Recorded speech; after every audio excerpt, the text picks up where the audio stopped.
আসসালামু আলাইকুম আমার ফেসবুকের আত্মীয় স্বজনরা, তোমরা কেমন আছো গো? যাই হোক, তোমাদের সাথে আজকে সেই একটা করুণ কথা শেয়ার করতে চলে আসলাম।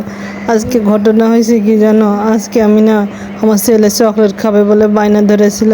তখন আমি ভাবলাম বাসাতেই চকলেট বানাই দেব। তো যেই ভাবা সেই কাজ, চলে আসলাম রান্নাঘরে। একটা ফ্রাই প্যান চড়াই দিলাম, এটা ননস্টিকের কড়াই চড়াই দিলাম। কড়াইটা চড়ানোর পরে কি হলো জানো বন্ধুরা? তার মধ্যে আমি একটু চিনি দিলাম। চিনি দেওয়ার পর বন্ধুরা, তোমাদেরকে কি বলবো গো, চিনিটা কেমন যেন টকবক করে ফুটতে শুরু করলো। তো বেশি জাল দিলে তো আবার তরকারি বলছি কেন, চিনিটা নষ্ট হয়ে যাবে, তেতো হয়ে যাবে। তাই আমি আবার চুলাটা বন্ধ করে দিলাম। চুলাটা বন্ধ করে দিয়ে আমি আবার এর মধ্যে তেল দিলাম, বুঝছো? আমার না ঘরে ঘি নাই, তারপর ডালডা নাই, তো আমি কি করব? রান্না বন্ধ করে বসে থাকবো নাকি?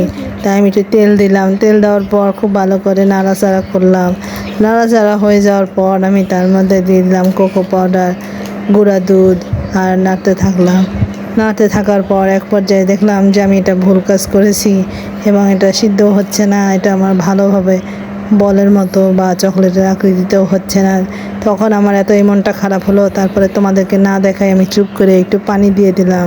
পানি দেওয়ার পরে কি হলো জানো বন্ধুরা? পানি দেওয়ার পরে একেবারে মনের মতো একটা চকলেটের শেপ চলে আসলো। তারপরেরটা তো তোমরা দেখতেই পাচ্ছ বন্ধুরা, কি সুন্দর দেখতে হয়েছে। তো যাই হোক, করতে গেলাম কি আর কি হইলো। তো এখন এটা নিয়ে সন্তুষ্ট থাকবো ইনশাল্লাহ, এবং আগামীতে সুন্দর করে প্র্যাকটিস করে তারপরে তোমাদের সামনে নতুন একটা ভিডিও প্রেজেন্ট করব। ততক্ষণ পর্যন্ত সবাই ভালো থাকবা। আসসালামু আলাইকুম।